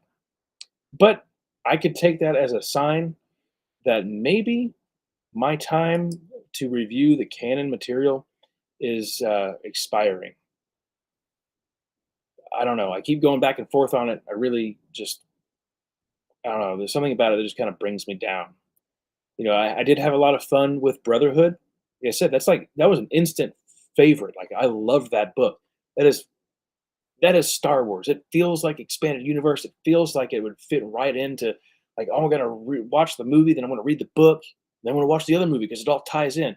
And it was like perfect timing for me when I read uh, Attack of the Clones, Clone Wars novelization, and I read Brotherhood. It's like how I read everything just lined up perfect. It's like, oh wow, that was that was a good story. So um, maybe that really enhanced the story for me is how the reading order that I just took it. It didn't even plan it that way. It just happened, which is exciting. But even reading that novel, which I thought was fantastic, I was I was afraid that it was just going to turn into some woke garbage piece. Yeah, I don't like reading things that don't feel natural, you know. And apparently I'm in the minority with that. A lot of people like that kind of stuff. Not me. I don't. It makes me stressed out and it's like, ugh, I don't want this. I don't want this. So that's kind of where I feel like the ups and downs with the canon is like, do I need to continue reading it? Do I not? And I put out polls like, oh, what do you think? Should I stop doing the canon and just focus on the expanded universe? And people are like, no, you should do both. Dang it. uh, I suffer. I suffer so you don't have to. It's a burden. But you do get the treats in there. Overall story for Brotherhood, fantastic. Just like that stress of like it's gonna turn south, isn't it? It's gonna turn south, but then it doesn't. A nice reward. Bryce Stafford says, yeah, they give like guinea pig thoughts and reviews and interesting points from their perspective rather than just saying bye. It is good. I'm not being paid by the mouse to say this. Um, Genuine. What did I say? What in the world did I just say? Yeah, they give like genuine thoughts and reviews and interesting points from their perspective rather than just saying bye. It is good. It's not being paid by the mouse to say this. Yeah, I feel like a lot of the things that you see on like the Facebook and Instagram stuff are people that are just like the fanboys that like everything is always the best. A new book comes out, oh, this is the best one yet. Then the next book comes out the next week. Oh, this is the best one yet. And you're like, no, be real because you're not doing anyone any favors. You're hurting yourself and you're hurting the audience. You're misguiding people. And I'm always going to be honest. And if my ideas don't align with yours, you can find a different reviewer. You know what I mean?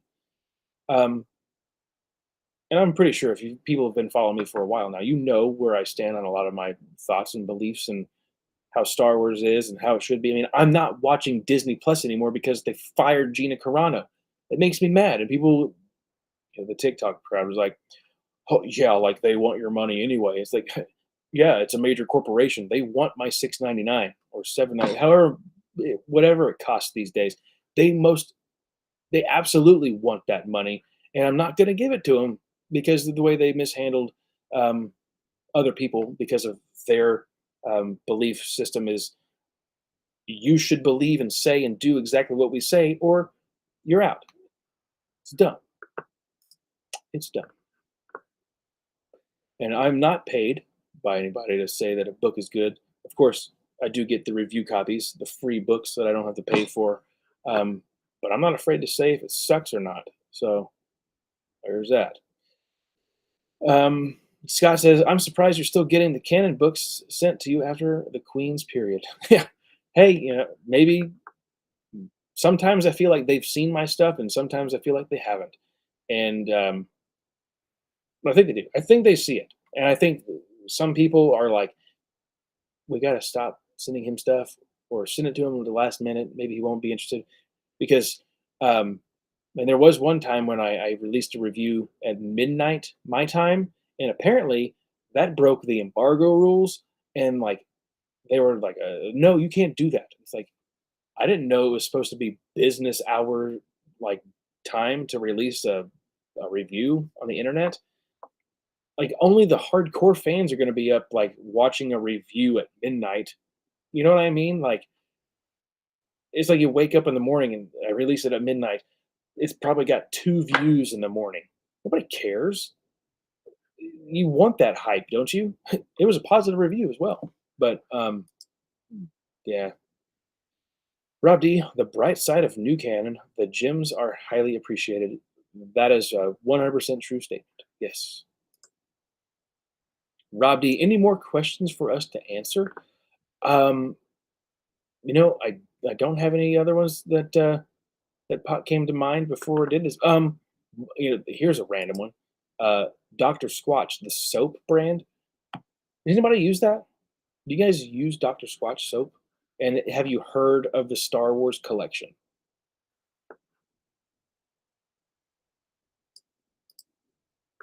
All American cornbread. Consume all the canon material, but then make YouTube videos yelling about how social justice warrior or SJW it all is easy way to make money. Yeah, see, but like that's not. I don't like falling into that camp of this. Like I want to watch it so I can bitch about it. Like I genuinely want to like the Star Wars stuff. I really do.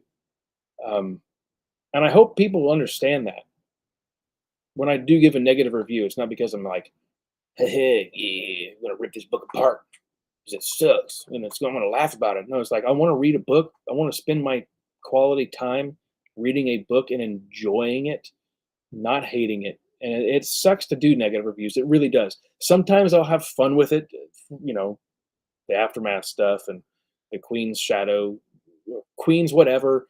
Um, I have fun with those reviews because it's like I gotta make myself smile because the book didn't do it for me. Um, so I'm not trying to make fun of anybody. And I know the authors aren't like I'm not gonna call out an author and say that they're stupid or they're dumb for the way that they write. It just some people do. Just we gotta be nice to each other. Alex Kors says, "If I'm being honest, I wouldn't mind new canon book if people were allowed to make more books that take place in the expanded universe." Yeah, I've talked with people that the expanded universe fans that say like they want new expanded universe material brought in. My problem is like I think whoever's running Del Rey or Disney Lucasfilm Press, they won't let the material be the same. Like they won't let the writing styles all, kind of like continue the way that it was. Most of these books have to have some sort of like an inclusion type thing that even if it doesn't make sense, like squeeze it in, you know? Um, like one of the examples that always sticks out to me is from Galaxy's Edge from Delilah S. Dawson,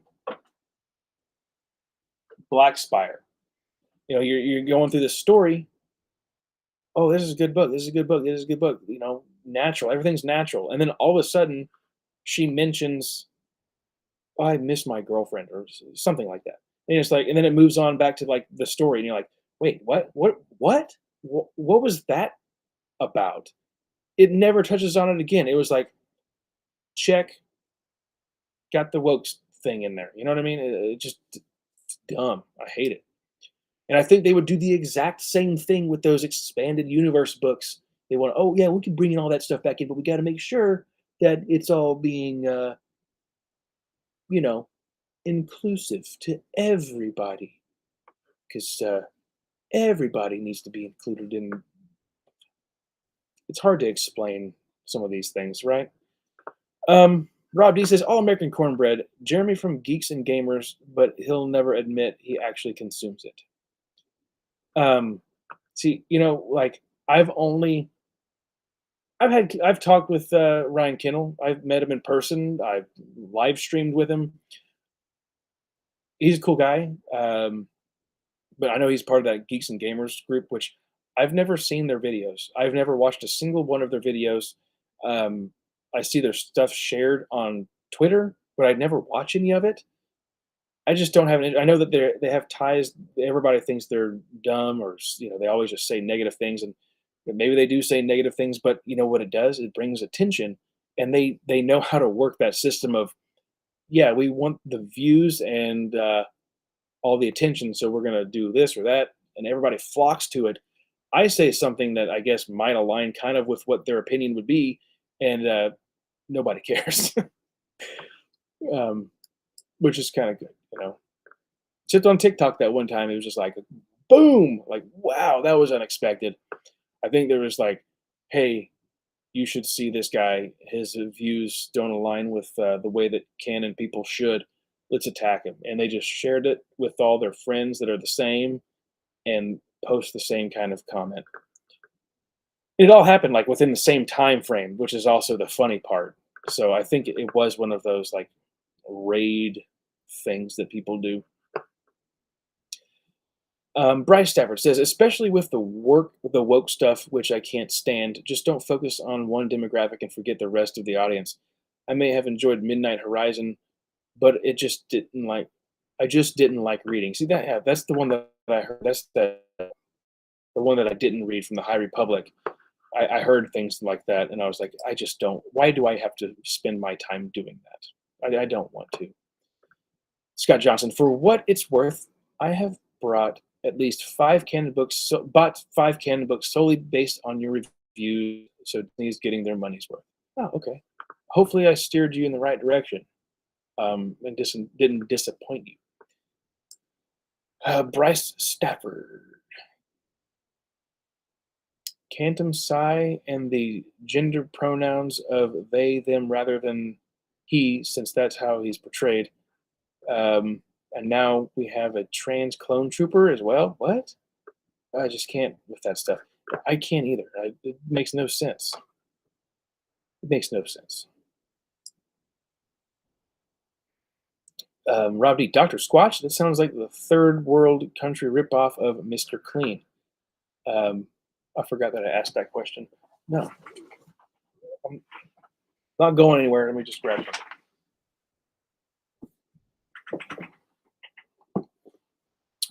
It's soap. It's soap, Rob D. There's a Star Wars collection of it. And in case you're asking, like, oh, you bought that because the Star Wars logo? Nope. I actually am a subscriber to Dr. Squatch. And I actually didn't buy this. They sent it to me. I think it was a mistake. Because I bought it or not bought it. I placed it in my cart, never ordered it, and they sent it to me. But I am a subscriber. I have other soap that I did purchase because it smells incredible and it's like all natural stuff. I have eczema, which since I've been using Dr. Squatch, I don't have it anymore because it's some good soap. There's 4 different soaps here that they have. let's see what you guys are saying. Quality Autism says, I once joked about rereading the entire EU twice before you are even done with the Clone Wars era. And now I'm already on my reread of Millennium Falcon, way down the timeline. Yeah, well, it happens. The three kids that are, young have a little bit to do with me not having time. Bryce Evers said, we can call out Pablo Hidalgo. Time for him to get the boot from the story group and how much he insults and mocks the fan base. Yeah, I think he kind of went south, didn't he? Rob D says to Quality Autism, Matt Wilkins' newborn twins will be in college by the time I get done reading the Revenge of the Sith novelization. Probably. Probably so. All American Corporate says, my fear is if they bring it back, it would have too much sword fighting, but not the kind we would want. Ew. Oh, that's funny. Bryce Everett, when you say that everybody should be included, when's the last time we ever read or seen the Gran, three-eyed, horse-faced species in any Star Wars work? Not so inclusive now, huh? You know what? You're right. The Quality Autism. And now a word from our sponsor, Doctor. No, not a sponsor. I should say that. I just wanted to share it because I had it up here. And I was going to do a video for it, but then I thought, maybe not. But here's the Only Hope soap. It smells good. It smells clean. I don't know if you want to see the back. Here's the back. The ingredients in the back, right there. If it'll focus, there you go. It's good stuff. Smells very clean. Even the box, underneath it, when you lift the soap up, it has a lightsaber. It doesn't have a light. It shows a little picture of the lightsaber. But here's the inside of the box, and there's the Yoda soap, Wisdom Wash, Darth Vader, Dark Side Scrub, and then Darth Maul, Ruthless Rinse. And they all smell really good. See that one? That one smells more earthy. The ingredients on the back of that, if you cared.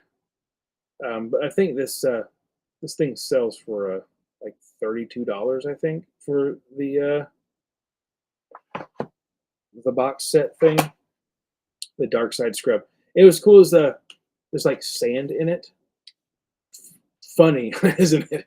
The Vader one has the sand in it, but it's because it's got grit. So when you're scrubbing, it's really getting that filth off. You gonna focus? There we go. There's the back of that one. You guys, seriously, best soap I've ever used, ever. And then finally, this one smells good. It really does. It smells like kind of like an old man kind of, I guess. Like a nice clean. I should stop talking, huh? And this one just makes you think oh, gentleman, smells like you have a Glencairn in your hand, maybe with whiskey and a cigar in the other hand. But here you got Ruthless Rinse, Darth Maul. Smells nice. And there's the ingredients and what's inside that one.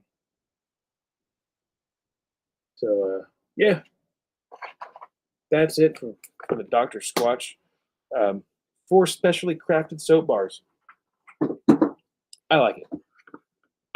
I actually did purchase the Only Hope soap, individually, not in a set, and I have used it. It is awesome.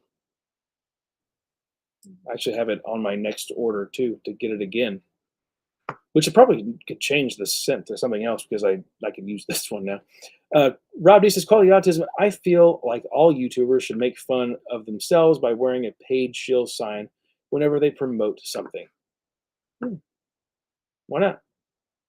I did it like an extra on the Chosen show, which I said before, and I'm wearing their Angel Studios T-shirt that I got from it. Check out the Chosen, guys. Hey, Quality Autism, I think I might have it in Germany, in German, I believe. Just look up The Chosen on one of your devices. Bryce Stafford says, "Isn't that like $40 for the collection? I may just order." Yeah, I think it's like 34. Might maybe with the shipping it might be 40. But the stuff it smells nice, and um, it's some good soap. Better than that crap in the bottle. Like if you look at their commercials, they have some kind of comical commercials. Um, but there's stuff that they say in there is very true. Very true. I used to use Old Spice, and then I stopped. The eczema just sorry, I'm so sorry. My eczema just wouldn't go away. It's like all on my hands, it's cracked and itchy, bleeding all the time. And then I made the switch to the Doctor Squatch, and that problem went away. Quality Autism says, and no sequel content to be seen. Nice. Yeah, that's true. No soap. Sequel soap. Scott Johnson said they need to sponsor you now. Yeah, they should, shouldn't they? I'll put their soap in the background. We could do a live stream in the shower. No, no, we won't. All American Corporate says, hopefully the Yoda soap doesn't smell like Dagobah. Yeah, the dirty swamp. No, no. Scott Johnson says, for me, all soap is the same. Is that what that says? Because it's not showing me. There it goes. For me, all soap is the same. Really? You've never had Dr. Squatch then. Bryce Stafford says, or Qui-Gon's robe, since that's what Yoda sleeps in. That's, yeah, I guess you're right. All American Cornbread was Rob D talking to All American Cornbread. I could imagine that they have a bantha fodder scent. That would be funny. Ooh, or an Eope poodoo stink. Oh gosh, that's funny. And a laughing face. Every YouTuber gets Raid Shadow Legends.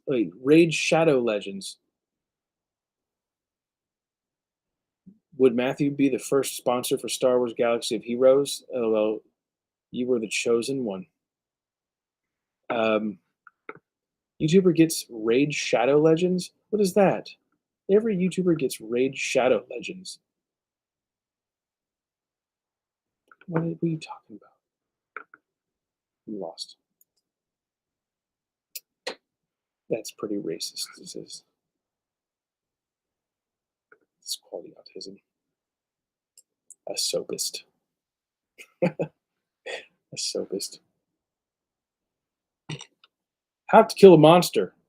So Goosebumps. Get two more after this one.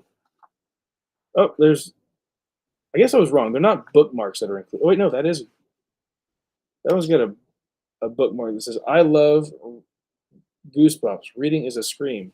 It's in the book. I'm not going to tear it out. And then there's like more trading cards.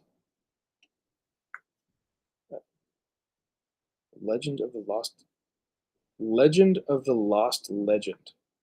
Okay. Weird title. Legend of the Lost Legend.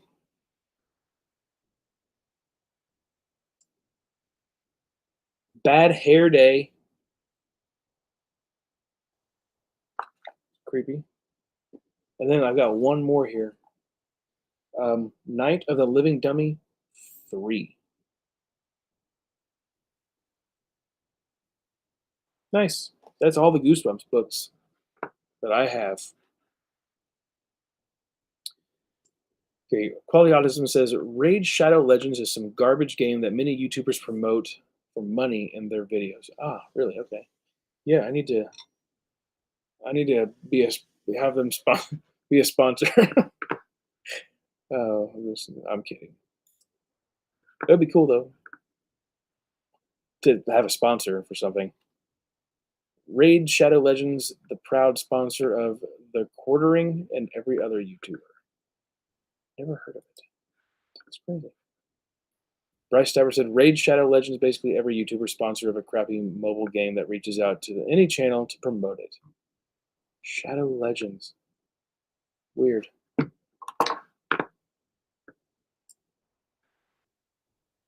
Quality Autism says, "Isn't there a live-action adaptation of Night of the Living Dummy with young boy Hayden Christensen?" Yeah, someone was saying that earlier that they watched an episode with Hayden in it. That might be it. Um, that's funny. Now, I did not see a full clip of Anakin and Kenobi from the new show. Because I saw bits and pieces, like clips, really tiny ones with no audio playing on Twitter, and I would scroll, but I haven't looked up. I think they dueled each other like in the Jedi Temple or something, and I want to see what that's about. I'm sure there's videos on YouTube about it because I saw the whole finale, not the whole finale, but like a huge chunk of the finale on YouTube, and I was very displeased. Cool concept, poor execution. That's what I should say about what I've seen on the clips for the Kenobi series. Scott Johnson says, with the whole Living Dummy squad.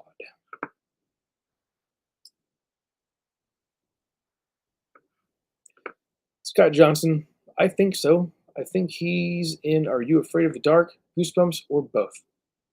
Could be both. Could be both. I think it's time to check out, guys. It's fun. It was a good episode. Good live stream, I should say. I don't know why I call it an episode. Uh, uh, Quality Autism says, have you seen the Anakin Obi-Wan flashback? Okay, that's what I was just trying to, where they have 45-year-olds, 45-year-old Hayden pretend to be 20-year-old Anakin. That's weird. That's what I was thinking of. I haven't watched the clip. Watched the clip. I haven't watched it. Just little tiny pieces with no volume. So I would like to look it up to see it. Bryce says Goosebumps had a young Ryan Gosling, Becklin Meyer, and Hayden Christensen. Rob D. I've only ever seen Hayden Christensen in Jumper and Takers outside of Star Wars. Yeah, I saw him in Jumper. I liked that movie. That was fun. Haven't heard of Takers. I think he was also in one like a Glass House or something. He's like an angry teenager in it. I think a long time ago. All American Cornbread. Good night, Moon. Yeah. Good night to you guys. I'm gonna head out. This was fun. Remember, tune in next week on the Paper Movies Book Club channel, where me, Adam from uh, Red 5 Reviews, and Jeremy from Stupid Chainsaw Productions are going to be sitting around talking about the novelization of Jaws: The Revenge by Hank Searles. It's going to be a fun conversation.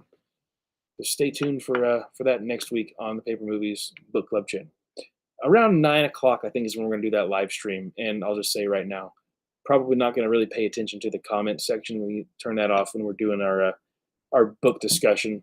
But always leave your comments, though, and we'll respond back to those over there. But anyway, thank you guys for tuning in. Have a good and I'll talk to you later.